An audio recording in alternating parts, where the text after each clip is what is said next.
Your mom knows that you shouldn't be going to prison. Your dad knows that you shouldn't be going to prison. You don't think you should be going to prison, but does that really matter?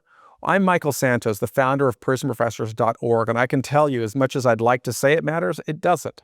When you're going through a challenge, you've got to be figuring out, how do I create a mission that will help me get the outcome that I want? Focus on the result and not on the little steps that I've got to take to get there, and you will be in a better position to live as if you're the CEO of your life. Today, this is the third video that we are creating in this series to train people on how we do that. And the nonprofit exists to try and change the entire system. My partner, Justin, has a different role and a different mission. What's your mission? At White Collar Advice, our team works with individual people preparing for every stage of the criminal justice system, where you just get a target letter, you're already home from prison, and everything in between, really that micro day-to-day work to get better outcomes. So you work individually with people. I work to change the entire system, hopefully create more alternatives for people to avoid going to prison if they're not a threat to other people or to society, or create pathways through which people can earn freedom. And in order to do that, I really have to continue implementing the lessons that I learned from leaders while I was going through prison. And that's the same thing we really invite people in our community to do. If you're going through a challenge, figure out what's the mission of your life, and then figure out, okay, how am I going to create a plan to get there? Today, you're going to hear how we're doing that with prisonprofessors.org.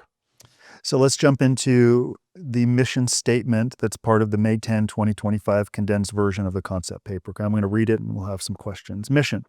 At our nonprofit, Prison Professors, we provide free, accessible educational resources. We aim to prepare people in prison for the job market. We publish daily lessons to assist people at every stage, pre-charge to post-release. Our lessons offer proven strategies and self-advocacy, showing members of our community how to prepare for the highest level of liberty at the soonest possible time. The self-directed lessons aim to teach participants how to develop skills, knowledge, and confidence to succeed upon release. Walk us through your mindset and this mission statement that you created. Well, let me ask you first, is there anything there that doesn't make sense or doesn't completely stand out? Because a mission statement, that's what I want people thinking about. When you're developing a mission statement, it should be succinct, and it should be very clear about, what do you stand for? Who are you? We're eventually going to get into how you got here. But let's start by figuring out, what do you stand for? Does anything in there, any sentence in there? Well, what jumps out to me is the second sentence. We aim to prepare people in prison for the job market, because it's easy to think, okay, I just want you to get the shortest sentence. I want you to get the best outcome, which we want. But even if you get probation, there are lifelong collateral consequences to a conviction. You could lose your license. You can't go back to a career. So the sooner someone starts to prepare for that reentry or reentry in the job market, the better. And I think all the resources you give away and create are tailored not just for a better sentencing outcome, but like for the rest of your life and coming home and starting over. And the earlier you can do that, the better. I think that the mission statement conveys that. The way that you conveyed it is for an individual. Yeah. And that is very different from the .org. Yeah. And at times I'm still talking like white collar, the micro. That's why we're here to hear it. Yeah, that's a very big difference. Yes. Okay, I can't get that result by focusing on an individual. Okay, that goes with what I said in the beginning. Everybody who's going into the system wants the same thing, to get out. They want something, but that's not systemic. Okay, to do what I do, I have to think about a bigger problem. I've got to think about taxpayers that are reading the news and say, oh, somebody's indicted, and they're saying, oh, they should bury him under the prison. They've already made an assessment. They're not thinking about what are the ancillary consequences that come from a system that simply focuses on incarcerating people. That's a systemic problem.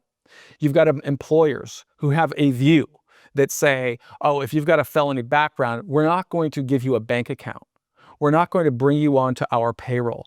We're not going to take the risk of giving you a job or even offering you a job because you're a risk.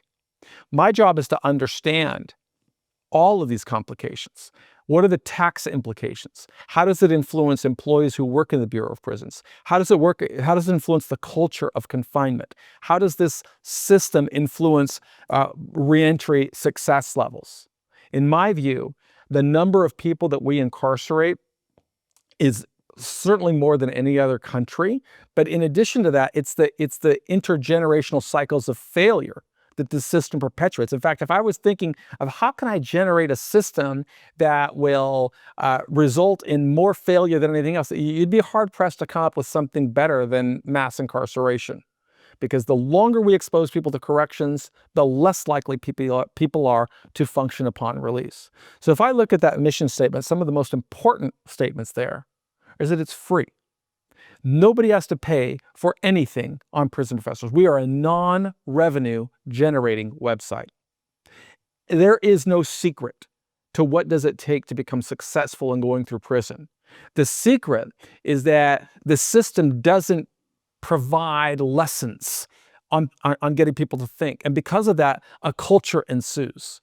And that's a culture of failure. And there's a message that exists in many prisons that people will say the best way to serve time is to forget about the world outside and just focus on your time in prison. I know that message because I was incarcerated for 26 years. And it didn't matter whether I was in a minimum security camp at the end of my sentence or a high security penitentiary where I spent the first 7 or 8 years of my sentence, or in solitary confinement, or wherever I was. That message was super strong.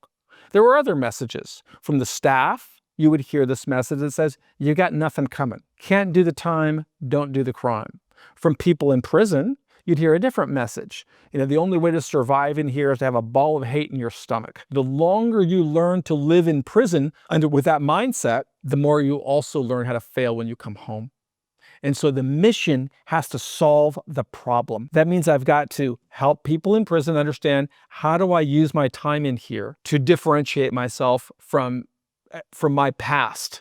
So the system is not looking at me based on the allegations or the criminal misconduct. The system is also going to have to focus on, how are you going to sow seeds today so that people will see you, not for the crime that you committed, but rather for what you've done in response to that. 3, I have to help employers recognize, wow, if people go through this program, I want that person on my team. You see, the reality is that all of us as human beings go through challenges and go through struggle. That is a human condition. My struggle was that I served 26 years in prison. But while I was in there, I learned this strategy of saying, how am I going to come out successfully? And my job and my mission is to become an ambassador of that message that I learned from great leaders. So 2 questions, and if I get some of it wrong, just correct us. So you talk about policy and changing the system. With respect to the job market, there's policies of banning the box and you don't have to disclose it. Do you think things like that are helpful? Let me ask another question. When I was in prison, we were in the quiet room and someone came in, and you were known not to mince words. You were pretty direct. And he had a lot of tattoos on his face. And he said, Michael, I want to get these tattoos removed from my face upon my release. Will it help me get a job? And you basically said what you wrote at the end of the statement. You need the skills and knowledge upon your release. So just talk more about, is it the banning of the box? Is it help us understand more about that, what employers can do? It's to think bigger, first of all. Everybody has to think bigger. The perspective that I have is very different from anybody who is, I think, younger than 50, and anybody who didn't start working in the criminal justice system after 1985, say. In 1985, legislation changed, and we went from what was called an indeterminate sentencing system to a determinate sentencing system. Can you clarify exactly what that means? Yes.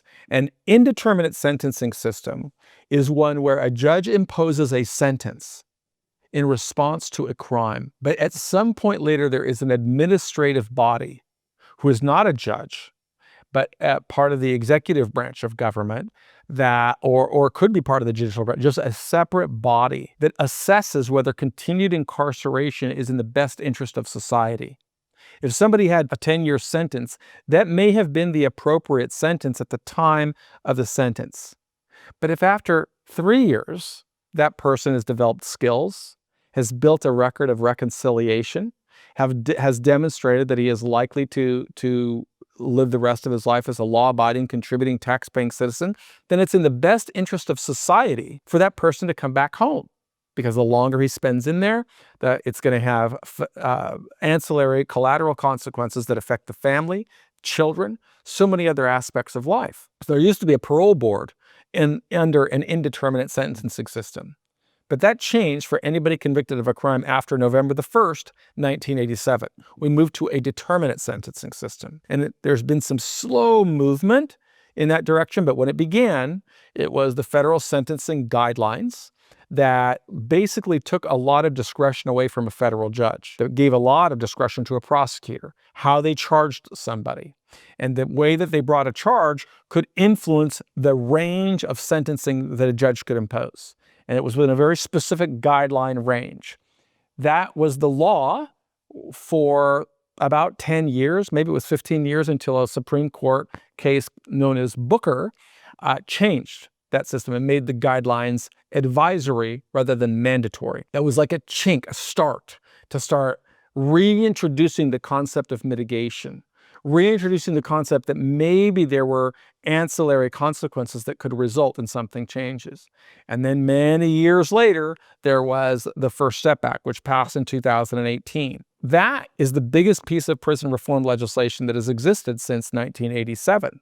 And it is so big that it requires retraining of the entire system so that staff members have to learn about their role in working to prepare people for success. People who are serving time have to learn about their role, about preparing to get out early. People in the community that work in alternative systems have to understand their role. So it is a very big, heavy lift. And advancing people along those lines is going to take massive amounts of resources and training. And that's what our nonprofit's mission is. It's to understand these big changes and then to roll them out. But as to use an analogy that is frequently used, America's prison system is like this huge super tanker, and getting it to change direction when it's going in one direction for a long period of time is very hard, and it requires a massive amount of work. Our nonprofit exists to try and bring those changes around. This is our video where we're trying to introduce people to the reasons behind the prisonprofessors.org. We're a nonprofit. We are a non-revenue generating entity that exists to try and help people work toward the best possible outcome. But nobody should work harder than the individual. My job is to try and change the mindset of Congress, of policymakers, of administrators, people who are going into the system, of taxpayers, of employers out here. It's a big macro change. I will close with the 3 promises we always make. 1, I'm never going to lie to you. 2, I'm never going to ask you to do anything I didn't do and that I'm not still doing today, which you could see is evidenced by this work. And 3, nobody's ever going to have to pay me a penny for anything on Prison Professors. My name is Michael Santos, and I just want to say, we believe in you.